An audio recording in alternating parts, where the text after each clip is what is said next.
നമസ്കാരം. ശ്രീമദ് ഭാഗവതം ഭാഗം 86.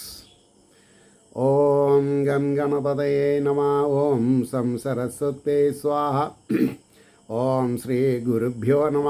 ഓം ശ്രീ രംഗനാഥ ശർമ്മണേ നമ. നാരായണ നാരായണ നാരായണ നാരായണ നാരായണ നാരായണ നാരായണ നാരായണ നാരായണ നാരായണ നാരായണ. ഓം ശ്രീകൃഷ്ണാർപ്പണമസ്തു. ഓം ശ്രീകൃഷ്ണായ പരബ്രഹ്മണേ നമ. ഓം ശ്രീകൃഷ്ണായ പരബ്രഹ്മണേ നമ. ഹരേ രാമ രാമ രാമ ഹരേ ഹരേ, ഹരേ കൃഷ്ണ കൃഷ്ണ കൃഷ്ണ ഹരേ ഹരേ. ശ്രീമദ് ഭാഗവതം മൂലം പ്രഭാഷണം ഭാഗം 86. ഇന്ന് പ്രഥമസ്കന്ധത്തിൽ 7-ാം അധ്യായത്തിൽ 18-ാമത്തെ ശ്ലോകമാണ് പറയേണ്ടത്. തം ആപതന്തം സവിലക്ഷ്യധൂരാത് കുമാരഹോത്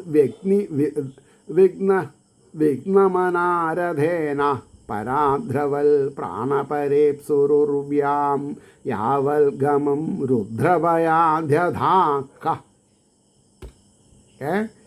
തം ആപതന്തം സവിലക്ഷ്യധൂരാത് കുമാരഹോത് വിഘ്നമനാരഥേന പരാദ്രവത് പ്രാണപരേപ്സുരുർവ്യാം യാവൽ ഗമം രുദ്രഭയാധ്യതാക. ഇതാണ് ശ്ലോകം.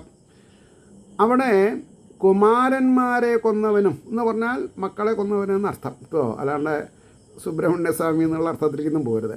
കുമാരന്മാരെ കൊന്നവനും ഭയപ്പെട്ട മനസ്സോടുകൂടിയവനുമായ അവൻ അശ്വത്ഥാമാവ് തേരിലിരുന്ന് നേരിട്ടു പാഞ്ഞു വരുന്ന അവനെ, അർജുനനെ ദൂരത്തിൽ നിന്ന് കണ്ടിട്ട് പ്രാണനെ രക്ഷിപ്പാൻ ആഗ്രഹിക്കുന്നവനായിട്ട് ഉർവിയിൽ സഞ്ചരിപ്പാൻ ശക്തിയുള്ളിടത്തോളം പരമശിവനെ ഉള്ള ഭയം ഹേതുവായിട്ട്, അത് പ്രത്യേകം ശ്രദ്ധിക്കണം.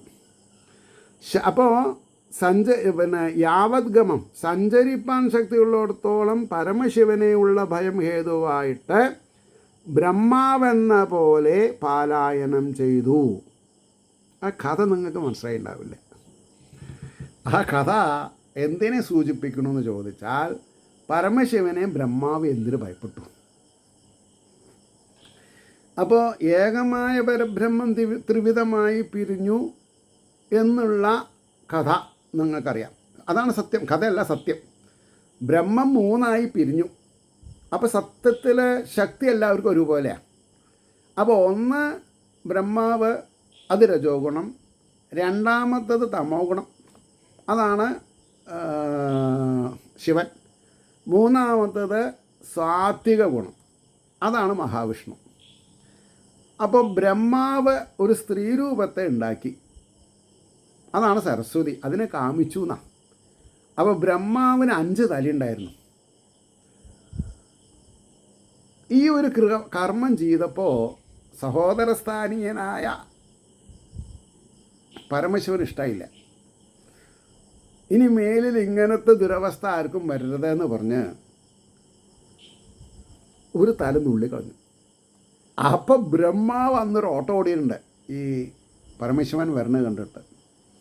അതേപോലെ ഓടിയെന്നാ. ഇപ്പം എന്താ മനസ്സിലായത് എനിക്കറിയില്ല. മനസ്സിലായിച്ചാൽ നന്നായി.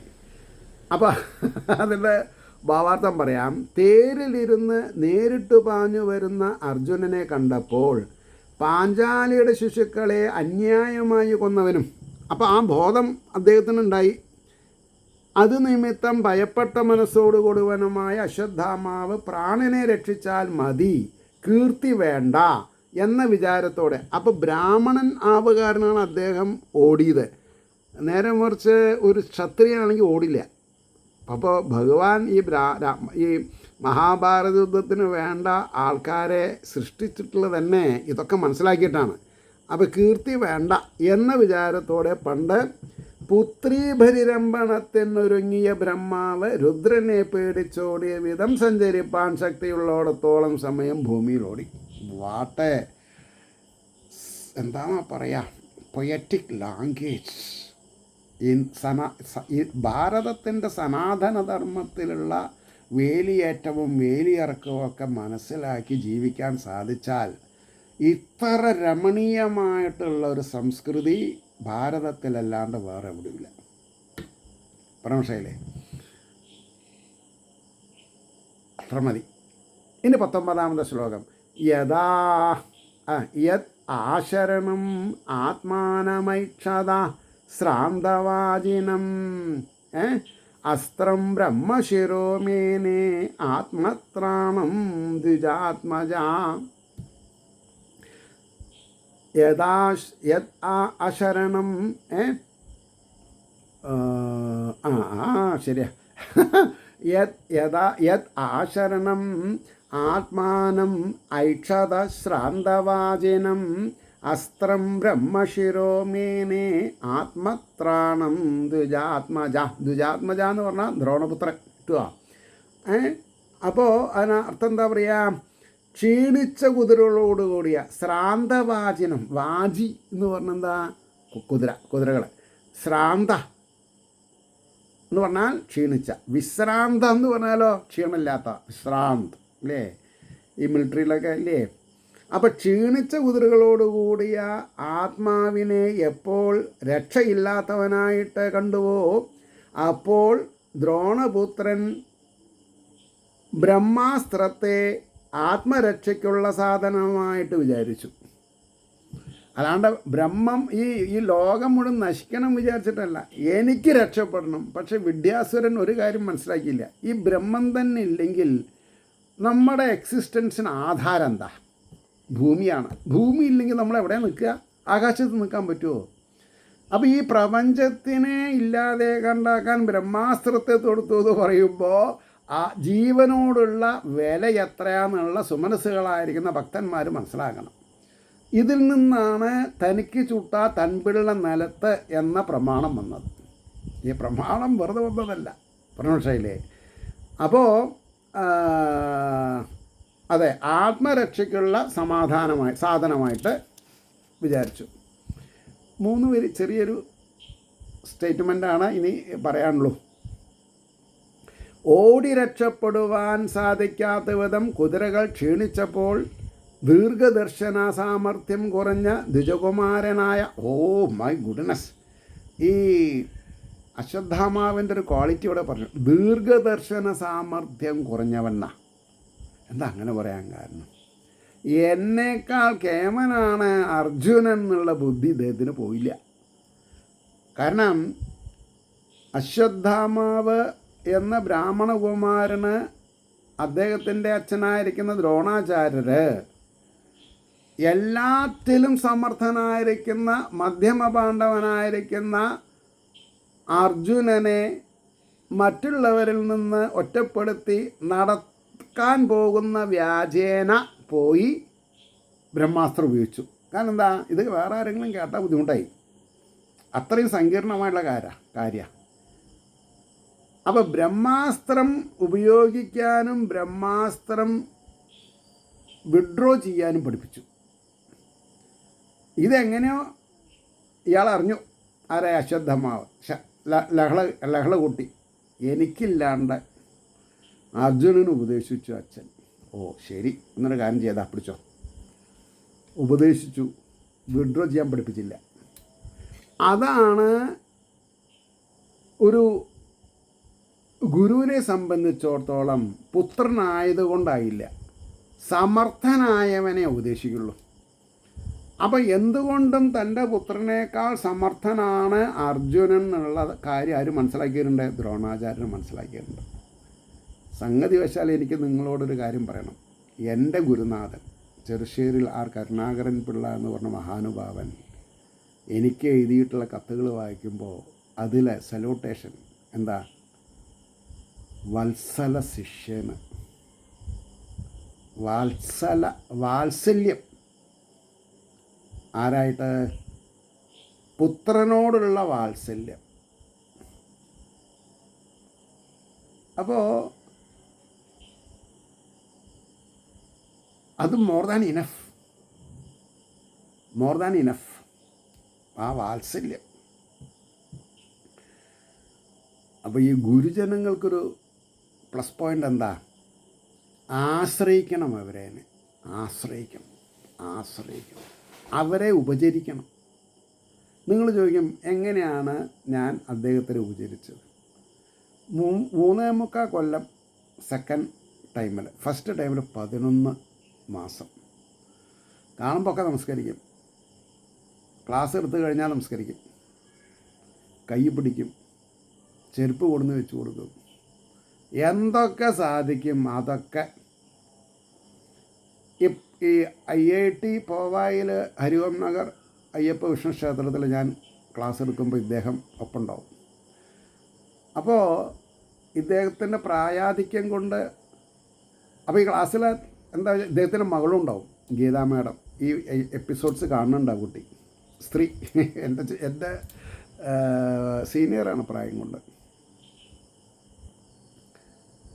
അപ്പോൾ ഇദ്ദേഹത്തിൻ്റെ മുഖത്തിൽ നിന്ന് എനിക്ക് മനസ്സിലാവും ഇദ്ദേഹത്തിന് മൂത്രശങ്കയായിരുന്നു എന്നുള്ളത്. അപ്പോൾ ഞാൻ എൻ്റെ ഭാര്യയ്ക്ക് കണ്ണ് കാണിക്കും, അവൾ നീട്ട് ഇദ്ദേഹം കസാലയിലിരിക്കുമ്പോൾ കൈ ഇങ്ങനെ കാണിച്ചാൽ അദ്ദേഹം കൈ കൊടുക്കും, നീക്കുകയും രണ്ടാളും കൂടി ഒരു 50 മീറ്റർ ദൂരത്ത്, ഈ പ്രഭാഷണം നടക്കുന്ന സ്ഥലത്ത് നിന്ന് ഒരു 50 മീറ്റർ ദൂരത്ത് പോകണം മൂത്രമൊഴിക്കാൻ. ഇവൾ വാതിൽ തുറന്ന് കൊടുക്കും, മൂപ്പര് അകത്ത് കയറി കാര്യം സാധിച്ച് വരും, ഇവൾ കൊണ്ടുവന്ന് വയ്ക്കും. അപ്പോൾ ശുശ്രൂഷയിൽ ഞങ്ങൾ വളരെ താല്പര്യം കാണിച്ചിട്ടുണ്ട്. അതേപോലെ തന്നെ അദ്ദേഹം 2004 ആഗസ്റ്റ് 18 തൊട്ട് 17 രാമായണ മാസം കഴിഞ്ഞു. അന്ന് അദ്ദേഹത്തിന് കുറച്ച് ദക്ഷിണ കിട്ടി. അദ്ദേഹം 4 വിഭജിച്ചു. അപ്പോൾ അദ്ദേഹത്തിനോട് ചോദിച്ചു, ഈ ഗീത മകൾ ചോദിച്ചു, എന്തിനാ അച്ഛാ 4, ഞങ്ങൾ 3 ആളല്ലേ ഉള്ളൂ ചോദിച്ചു. അല്ല, ഒരാളും കൂടി ഉണ്ട്. അങ്ങനെ 1000 റുപ്യ എൻ്റെ മിസ്സീസിനും കൊടുത്തു, മകളെന്നുള്ള നിലയ്ക്ക്.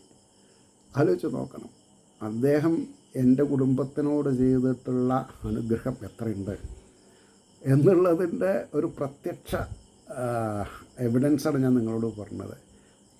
ഈ സന്ദർഭത്തിൽ ഇത് പറയാതെ കണ്ട് പോയാൽ ഞാൻ കൃതജ്ഞനാവും, ഞാൻ കൃതജ്ഞതയുള്ളതായി തീരണം. പ്രശ്നമില്ലേ? അപ്പോൾ ഇവിടെ അപ്പോൾ അതുകൊണ്ടാണ് പറഞ്ഞത്, ഓടി രക്ഷപ്പെടുവാൻ സാധിക്കാത്ത വിധം കുതിരകൾ ക്ഷീണിച്ചപ്പോൾ ദീർഘദർശന സാമർഥ്യം കുറഞ്ഞ ദ്വിജകുമാരനായ അശ്വത്ഥാമാവ്. അപ്പോൾ നമ്മൾക്ക് ദീർഘവീക്ഷണം കുറയാൻ പാടില്ല, ദീർഘവീക്ഷണം കൂടണം. അതുകൊണ്ടാണ് അതൊരു പ്രസ്ഥാനമാക്കിയിട്ട് എൻ്റെ ശിഷ്യത്വം അദ്ദേഹത്തിൻ്റെ പേരിൽ അറിയപ്പെടണം എന്നുള്ളത് കൊണ്ടാണ് ഞാൻ മുക്കാ എപ്പിസോഡിലും അദ്ദേഹത്തെ സ്മരിക്കുന്നത്. എന്തിനാണ്? ഞാൻ അറിയപ്പെടേണ്ടത് എൻ്റെ ഗുരുനാഥൻ്റെ ശിഷ്യ എന്നുള്ള നിലയ്ക്കായിരിക്കണം. മനസ്സിലായോ? അപ്പോൾ ആ ദീർഘദർശന സാമർഥ്യം വേണം, ദീർഘവീക്ഷണ സാമർഥ്യം. ഇവിടെ കഷ്ടകാലത്തിന് ഇദ്ദേഹത്തിനത് കുറഞ്ഞിരുന്നു. അപ്പോൾ അശ്വത്ഥമാവ് ബ്രഹ്മാസ്ത്രമാണ് ഇപ്പോൾ ആത്മരക്ഷയ്ക്കുള്ള സാധനം എന്ന് നിശ്ചയിച്ചു. അത് ശരിയായിരുന്നില്ല. 20ാമത്തെ ശ്ലോകം, അധ ഉപസ്പൃശ്യ സലിലം. അധോപസ്പൃശ്യ എന്ന, അങ്ങനെ അത് കൂട്ടക്ഷര സംസ്കൃതത്തിൽ, അതിനർത്ഥം മനസ്സിലായി. അപ്പോൾ അധ ഉപസ്പൃശ്യ, അപ്പോൾ ജലത്തെ ഉപസ്പർശിച്ചുകൊണ്ടെന്ന് അർത്ഥം വരും. അധ ഉപസ്പൃശ്യ സലിലം, വെള്ളം. സന്തതേ തൽസമാഹിത, ഞാണുമ്പിൽ അസ്ത്രം വെച്ചു. അജ അനന്നുപസംഹാരം പ്രാണകസ്ര ഉപസ്ഥിതേ. അധ ഉപസ്പൃശ്യ ശരീരം സന്തതേ തൽസമാഹിത അജാനനുപസംഹാരം പ്രാണകസ്ര ഉപസ്ഥിതേ. അനന്തരം ജലത്തെ ഉപസ്പർശിച്ചിട്ട് ധ്യാനിച്ചവനായിട്ട് ഉപസംഹാരത്തെ അറിയാത്തവനായിട്ടും പ്രാണനാശം പ്രാപ്തമായി എന്ന് കണ്ടപ്പോൾ അതിനെ, അതായത് ബ്രഹ്മാസ്ത്രത്തെ തൊടുക്കണതിൻ്റെ മുമ്പ് ആലോചിക്കേണ്ടതായിരുന്നു. എനിക്കിത് മടക്കിയെടുക്കാൻ അറിഞ്ഞില്ലെങ്കിലത്തെ സ്ഥിതി എന്താ? അപ്പോൾ അതിൻ്റെ ഭാവാർത്ഥം വളരെ രസമാണ്. ദീർഘദർശനമില്ലാത്തവനെന്ന് പറഞ്ഞതിനെ സ്പഷ്ടമാക്കണം. പ്രാണനാശം അടുത്തുവെന്ന് കണ്ടിട്ടുണ്ടായ പരിഭ്രമത്താൽ. അപ്പോൾ നമ്മൾ എന്ത് ചെയ്യാൻ പാടില്ല? പരിഭ്രമിക്കാൻ പാടില്ല. യാദേവി സർവഭൂതേഷു ബുദ്ധിരൂപേണ സംസ്ഥിത നമസ്തസ്സേ നമസ്തസ്സേ നമസ്തസ്സേ നമോ നമ. ബുദ്ധി ഉണ്ടാവണം, സദ്ബുദ്ധി ആയിരിക്കണം. ഈ സദ്ബുദ്ധി ഇല്ലാതെ കണ്ടാകുമ്പോഴാണ് പരിഭ്രമം ഉണ്ടാവുക, എന്ത് ചെയ്യണമെന്ന് അറിയാത്തൊരവസ്ഥ. അപ്പോൾ ബ്രഹ്മാസ്ത്രം ഉപയോഗിപ്പാൻ നിശ്ചയിച്ച ശേഷം ജലം കൊണ്ട് കൈകാൽ മുഖം ശുദ്ധി ചെയ്ത് മന്ത്രം ധ്യാനിച്ചുകൊണ്ട് ഉപസംഹരിപ്പാനുള്ള മന്ത്രം അറിവില്ല എങ്കിലും ബ്രഹ്മാസ്ത്രത്തെ തീർത്തു. 21ാമത്തെ ശ്ലോകം. തത പ്രാദുഷ്കൃതം തേജ പ്രചണ്ഡം സർവതോ ദിശം പ്രാണാപദമഭിപ്രേക്ഷ്യ പ്രാണ അപദം അഭിപ്രേക്ഷ്യ വിഷ്ണും ജിഷ്ണുരുവാച. തത പ്രാദുഷ്കൃതം തേജ പ്രചണ്ഡം സർവതോ ദിശം പ്രാണ ആപദം അഭിപ്രേക്ഷ്യ വിഷ്ണും ജിഷ്ണും രുവാച. അതിൽ നിന്ന് പ്രാദുഷ്കൃതമായിരിക്കുന്ന, അതായത് ഉണ്ടായതും അതിൽ നിന്നുണ്ടായതും സകല ദിക്കിലും വ്യാപിച്ചതും അസഹ്യമായിരിക്കുന്നതുമായ തേജസ്സിനെ, പ്രാണന് നേരിട്ടതായ ആപത്തിനെ ആലോചിച്ചറിഞ്ഞിട്ട്, പ്രാണാപദം പ്രാണാപദം തന്നെയാണ് കേട്ടോ, പ്രാണാപദം, പ്രാണന് നേരിട്ടതായ ആപത്തിനെ ആലോചിച്ചറിഞ്ഞിട്ട് അർജുനൻ, ജിഷ്ണു എന്ന് പറഞ്ഞാൽ അർജുനൻ്റെ പര്യായമാണ്, അർജുനൻ കൃഷ്ണനോട് പറഞ്ഞു, ഇനി ഞാൻ എന്താ ചെയ്യുക? അതാണ് ഒരു ഗുരുനാഥൻ്റെ അപേക്ഷയില്ലാണ്ട് ബ്രഹ്മാസ്ത്രം പ്രയോഗിക്കാൻ പാടില്ല. അതാണ് ഭഗവാൻ സതീർത്ഥ്യൻ മാത്രമല്ല അർജുനന്, ഗുരുവാണ്. അളിയൻ മാത്രമല്ല, ഗുരുവാണ്. ഭഗവാൻ അർജുനന് വേണ്ടി ദൂത് പറഞ്ഞു, അർജുനന് വേണ്ടി രഥം ഓടിച്ചു, കാര്യമൊക്കെ ശരിയാണ്, പറഞ്ഞേ. അപ്പോൾ ആ ബ്രഹ്മാസ്ത്രത്തിൽ നിന്നുത്ഭവിച്ചതും എങ്ങും വ്യാപിച്ചതും സഹിപ്പാൻ കഴിയാത്ത വിധം ഉഗ്രമായതും തൻ്റെ പ്രാണനെ നശിപ്പിക്കുവാൻ മതിയാകുന്ന തേജസ്സിനെ കണ്ടപ്പോൾ അർജുനൻ കൃഷ്ണനോട് പറഞ്ഞു. അതൊരു ഒന്നൊന്നര ചോദ്യമാണത്. അർജുനാവാച, അർജുനൻ പറഞ്ഞതാ. 22ാമത്തെ ശ്ലോകം. കൃഷ്ണ കൃഷ്ണ മഹാഭാഗ ഭക്താനാമഭയങ്കര, ഭക്തന്മാരെ സംരക്ഷിക്കുന്നവനെ എന്നർത്ഥം. അപ്പോൾ അർജുനൻ ഭക്തനാവണമെങ്കിൽ ഭഗവാൻ കൃഷ്ണൻ ഈശ്വരനാണ് എന്നുള്ളൊരു ബോധം ആർക്കുണ്ടായി? കാരണം അത് ദിവ്യദർശനം വിരാട് സ്വരൂപം കാണിച്ചു കൊടുത്ത് ഗീത ഉപദേശിച്ച് കഴിഞ്ഞില്ലേ? ഭാഗവതം പഠിക്കുക എന്ന് പറഞ്ഞാൽ എന്താ ചില്ലറ കാര്യമാണോ? അല്ല. ഭാഗവതം പഠിക്കാൻ സാധിക്കുക എന്നുള്ളത് ജന്മാന്തരേ ലഭേ പുണ്യം എന്നാ അല്ലേ? അപ്പോൾ പറഞ്ഞു കൃഷ്ണ കൃഷ്ണ മഹാഭാഗ ഭക്താനാമഭയങ്കര ത്വമേക ദഹ്യമാനാനാമപവർഗോസി സംസൃതേ. ഞാൻ നശിക്കാതെ ഇരിക്കാൻ എന്താ ചെയ്യേണ്ടത് വെച്ചാൽ പറയൂ ഭഗവാനെ. ഇതാണ് പ്രാർത്ഥന. കൃഷ്ണ കൃഷ്ണ മഹാഭാഗ ഭക്താനാം അഭയങ്കര ത്വം ഏകോ ദഹ്യമാനാനാം അപവർഗോ അസി സംസൃതേ. ഭക്തന്മാരുടെ ഭയത്തെ നശിപ്പിക്കുന്നവേ. അപ്പോൾ ഭാഗവതം പഠിക്കുന്നവർക്ക് എന്തുണ്ടാവാൻ പാടില്ല? ഭയം ഉണ്ടാവില്ല. ഭയം ഉണ്ടായാൽ എന്താ അർത്ഥം? ഭാഗവതം വേണ്ടത്ര മനസ്സിൽ തെളിഞ്ഞിട്ടില്ല. കാരണം എന്താ? ഭക്തിയുടെ കമ്മി, അത്രയേ ഉള്ളൂ. പറയേണ്ട വിധത്തിൽ പറഞ്ഞ് കേട്ടിട്ടുണ്ടാവില്ല, കേൾക്കേണ്ട കൂട്ടത്തിൽ കേട്ടിട്ടുണ്ടാവില്ല. അപ്പോൾ ഭയത്തെ ശമിപ്പിക്കുന്നവേ, സംസാരം ഹേതുവായിട്ട് ദഹിക്കപ്പെട്ടുകൊണ്ടിരിക്കുന്നവർക്ക് കേവലനായി നിന്തിരുവടി അങ്ങ് മാത്രമേ രക്ഷയുള്ളൂ, മോക്ഷപ്രദനായിട്ട് ഭവിക്കുന്നു എന്നാ. അവ ഭഗവാൻ ശ്രീഹരിനെ സേവിക്കുക, ഭഗവാൻ ശ്രീകൃഷ്ണനെ പൂജിക്കുക എന്ന് പറഞ്ഞാൽ എന്തിനു വേണ്ടിയിട്ടാണ് പൂജിക്കാൻ പാടുള്ളൂ? മുക്ഷത്വത്തിന് വേണ്ടി മാത്രമേ പൂജിക്കാൻ പാടുള്ളൂ. ബാക്കി അണ്ടനും കിണ്ടനും തോന്നിവാസം പറഞ്ഞ് മനസ്സിലാക്കിയിട്ടുണ്ടെങ്കിൽ അത് ഏൽക്കില്ല പൊന്നു മക്കളെ. I am so straightforward in this. വേറെ എന്തെങ്കിലും കാര്യങ്ങൾ നേടും എന്ന് പറഞ്ഞിട്ട് നമ്മൾ കൃഷ്ണനെ ഒരു കരുവാക്കരുത്. മഹാവിഷ്ണുവിനെ, ചതുർബാഹുവായിരിക്കുന്ന ശ്രീഹരിനെ പൂജിക്കുക മുമുക്ഷത്വത്തിന് വേണ്ടിയിട്ട്, അനന്യശരണാഗതനായിട്ട്. എനിക്ക് പുനരഭിജനനം വേണ്ട, പുനരഭിമരണം വേണ്ട. എനിക്ക് മരിക്കാതെ കണ്ടിരിക്കണമെങ്കിൽ ഞാൻ ജനിക്കാതെ കണ്ടിരിക്കണം.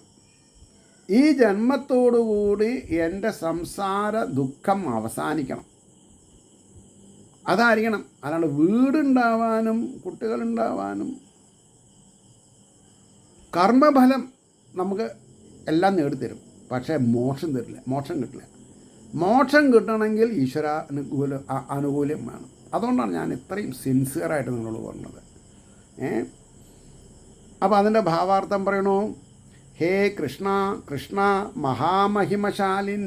മഹാമഹിമശാലിൻ സംസാര ദുഃഖം നിമിത്തം ദഹിച്ചുകൊണ്ടിരിക്കുന്ന ഭക്തന്മാരുടെ ആ ദുഃഖത്തെ തീർത്ത് പരമാനന്ദരൂപമായ മോക്ഷത്തെ, എന്താ ഈ മോക്ഷം പറഞ്ഞ? പരമാനന്ദം, സച്ചിദാനന്ദം, ചിന്മയാനന്ദം, വേറൊന്നുമില്ല. അപ്പോൾ ആ പരമാനന്ദരൂപമായ മോക്ഷത്തെ നൽകുവാൻ നീ ഏകനല്ലാതെ മറ്റാരുമില്ല. അവിടെ ഭഗവതിയുമില്ല, ശിവനുമില്ല. അത് നമ്മൾ മനസ്സിലാക്കിയാൽ വിഷ്ണു പൂജയിൽ നമ്മൾ വിജയിച്ചു. ഭഗവതിക്കും പരമശിവനും മോക്ഷം തരാൻ പറ്റില്ല. അത് ശ്രദ്ധിക്കണം. നീ ഏകനല്ലാതെ മറ്റാരുമില്ലല്ലോ എന്ന് പറഞ്ഞു കഴിഞ്ഞു. ആ വിധമിരിക്കുന്ന നിന്ദുവരടിക്ക് ഈ തേജസ് നിമിത്തമുള്ള താപത്തെ തീർത്ത് എന്നെ രക്ഷിക്കുന്നത് എത്രയോ ലഘുവായ ഒരു കാര്യമാണ് അല്ലയോ എന്ന് സാരം. അങ്ങയ്ക്കറിയാം ഇതിൻ്റെ ഉപായം എന്താ വേണ്ടത്. ഞാൻ എന്ത് ചെയ്യണം? അങ്ങ് പറഞ്ഞത് കേൾക്കാൻ ഞാൻ തയ്യാറാണ്. അങ്ങ് പറഞ്ഞതേ കേൾക്കണുള്ളൂ ഞാൻ. ഇവിടെ വേറൊരാളില്ല. ആ ആൾ നമ്മുടെ ഉള്ളിൽ ആടേലി. എല്ലാവർക്കും അവരവരുടെ ഉള്ളിൽ ഈ ഭഗവാനുണ്ട്. കൃഷ്ണ കൃഷ്ണ മഹായോഗിൻ. അപ്പോൾ 23-ാമത്തെ ശ്ലോകം പറയണു. ത്വം ആദ്യ പുരുഷ സാക്ഷാത് ഈശ്വര പ്രകൃതേ പര മായാം വിദ്യസ്യ ചിച്ഛക്ത്യാ കൈവല്യേ സ്ഥിത ആത്മനി. ഈ 22-ാമത്തെ ശ്ലോകത്തെ പരിപോഷിക്കാം, സപ്പോർട്ട് ചെയ്യാം. 23-ാമത്തെ ശ്ലോകം. ത്വം ആദ്യ പുരുഷ സാക്ഷാത് ഈശ്വര പ്രകൃതേ പര. പ്രകൃതിക്ക് മേലെയാണ് അങ്ങ്. പ്രകൃതിയുടെ നിയന്താവും നിയാമകനും അങ്ങാണ്. മായാം വ്യുതസ്യ ചിത് ശക്തി എന്നാണ്. ചിത്ത് ശക്തിയ, ചിത്തിൻ്റെ ശക്തി. അതെന്താ? ഈശ്വരൻ്റെ ശക്തി. ചിത് ശക്തിയ. ചിത്ത് എവിടെ? അവനവൻ്റെ ഉള്ളിലാണ്. അവനവൻ്റെ ഉള്ളിലാണ് ഈ സാധനം. അതിൻ്റെ പ്രേരണയില്ലാതെ കണ്ട് ഒന്നും നടക്കില്ല ഈ ഭൂമണ്ഡലത്തിൽ. ത്വം ആദ്യ പുരുഷ സാക്ഷാദീശ്വര പ്രകൃതേ പര മായാം വ്യുതസ്യ ചിക്ഷക്തിയ കൈവല്യേ സ്ഥിത ആത്മനി. ആത്മാവിലാണ് ഇതൊക്കെ. അപ്പോൾ ഈ ഗുരുവായൂരമ്പലത്തിൽ ഇപ്പോൾ ക്യൂ നിൽക്കണത് പോയി എന്നാണ് ഞാൻ പറഞ്ഞു വരുന്നത്. എനിക്കിപ്പോൾ നിങ്ങൾ പോയി കാല് കഴിച്ചുകൊണ്ട് എനിക്ക് കുഴപ്പമില്ല. പക്ഷേ what we are going to earn, ഈ ഒരു അവസ്ഥ നമ്മൾ മനസ്സിലാക്കണം. വെറുതെ ഹാർഡ് ഏൺഡ് മണി അച്ഛനമ്മയ്ക്ക് തൈലം വാങ്ങി കൊടുക്കേ, കുട്ടികൾക്ക് മിഠായി വാങ്ങി കൊടുക്കേ, ആസ്പത്രികളിലുള്ളവർക്ക് മരുന്ന് വാങ്ങി കൊടുക്കുകയോ ചെയ്യൂ. അവരുടെ ഇത് അനുഭവിക്കുന്നവരുടെ ആത്മാവ് നമ്മളെ ബ്ലെസ് ചെയ്യും. ഇത് എന്തുകൊണ്ടാണ് ഞാൻ പറഞ്ഞത്? തിരുവനന്തപുരത്ത് മഹാപത്മനാഭസ്വാമി ക്ഷേത്രത്തിൽ എന്തൊക്കെയോ വലിയ വലിയ ഉരുപ്പിടികൾ കാണാതെ കണ്ടായിരിക്കണു. എന്താ ചെയ്യേണ്ടത് എന്ന് ഒരു കോൺഫിഡൻഷ്യൽ ലെറ്റർ പോയിരിക്കുകയാണ് ചീഫ് മിനിസ്റ്റർക്ക്. ആലോചിച്ച് നോക്കണം. ഇന്ന് സെപ്റ്റംബർ 5 2024. ഇന്നലെ മിനിഞ്ഞാന്ന് നടന്ന കാര്യമാണ്. കാരണം ഒരു 10 കൊല്ലോ 15 കൊല്ലോ കഴിഞ്ഞിട്ട് ഇത് കേൾക്കുന്ന ആൾക്കാർ തെറ്റിദ്ധരിക്കാൻ പാടില്ല. അതന്നെ ഞാൻ ഈ ഡേറ്റ് പറഞ്ഞത്. സത്യസന്ധമായിട്ടുള്ള കാര്യമായിരിക്കണം. എവിഡൻസ്. ഞാൻ പറയുന്നത് എൻ്റെ ഗുരുനാഥനാണ് സത്യം. അതിൽ കലർപ്പില്ല. അതിനാണ് ഞാൻ ഈ ഡേറ്റ് പറഞ്ഞത്. മനസ്സിലായില്ലേ? അപ്പോൾ കള്ളൻ കപ്പൽ തന്നെ എന്നുള്ള ബോധം നമ്മൾക്ക് ഉണ്ടാവണ്ടേ? എന്തുകൊണ്ട് ഹിന്ദുക്കൾ സനാതനധർമ്മത്തിൽ വിശ്വസിക്കുന്ന നമ്മൾ ഉണരണില്ല? ഈ 8, 10, 12 വയസ്സിൽ അവശ്യം പഠിക്കേണ്ടതായിട്ടുള്ള ഈ സബ്ജക്റ്റ് പഠിക്കാത്തത് കാരണം എന്തൊക്കെ നൂലാമാലകളാണ് മനുഷ്യന്മാരിൽ വരുന്നത്. അപ്പോൾ ഇവിടെ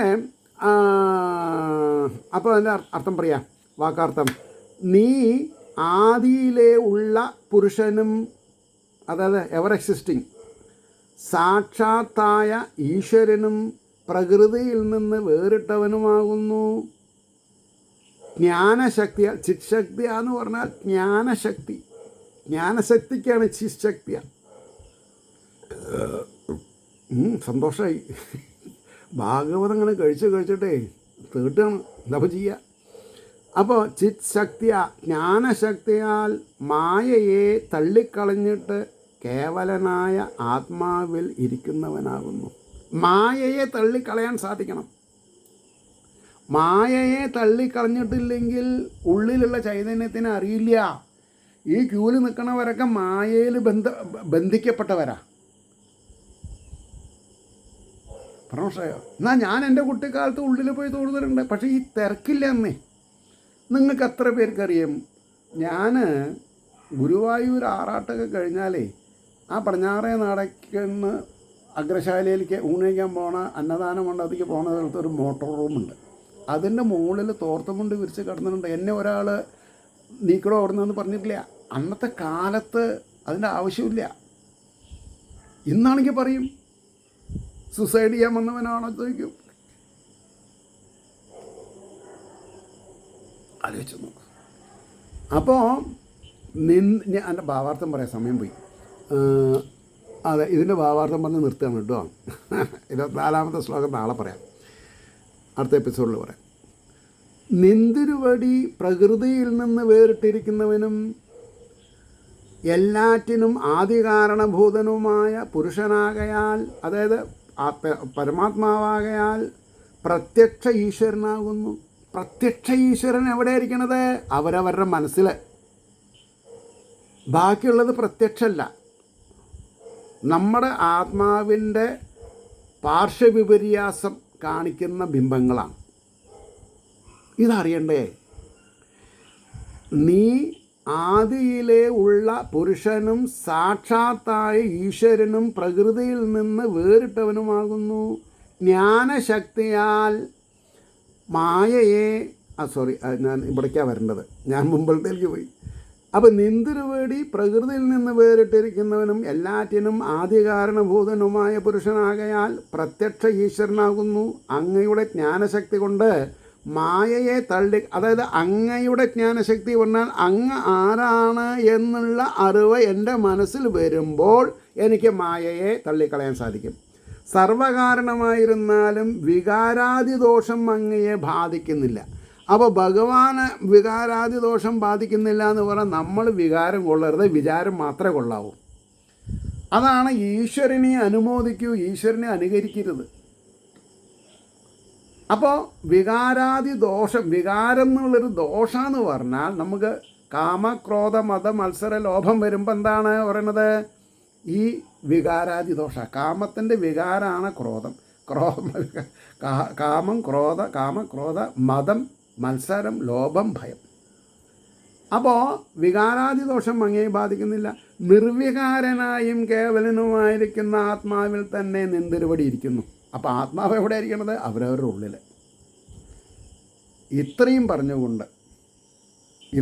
പറഞ്ഞുകൊണ്ട് സച്ചിദാനന്ദ സ്വരൂപനായിരിക്കുന്ന ഭഗവാൻ ഓരോരോ മനുഷ്യരിലും, അല്ലേ, ബ്രാഹ്മണ ക്ഷത്ര വൈശ്യ ശൂദ്ര വ്യത്യാസമില്ലാതെ കണ്ട്, സ്ത്രീ പുരുഷ വ്യത്യാസമില്ലാതെ കണ്ട് ഇരിക്കുമ്പോൾ അതിനെ മാനിച്ചുകൊണ്ട് നമ്മൾ ജീവിക്കുകയാണെങ്കിൽ ഭാഗവതത്തിൻ്റെ മാധ്യമത്തിൽ കൂടി പുരുഷാർത്ഥത്തിലെ പ്രധാനമായിരിക്കുന്ന അവസാനത്തെ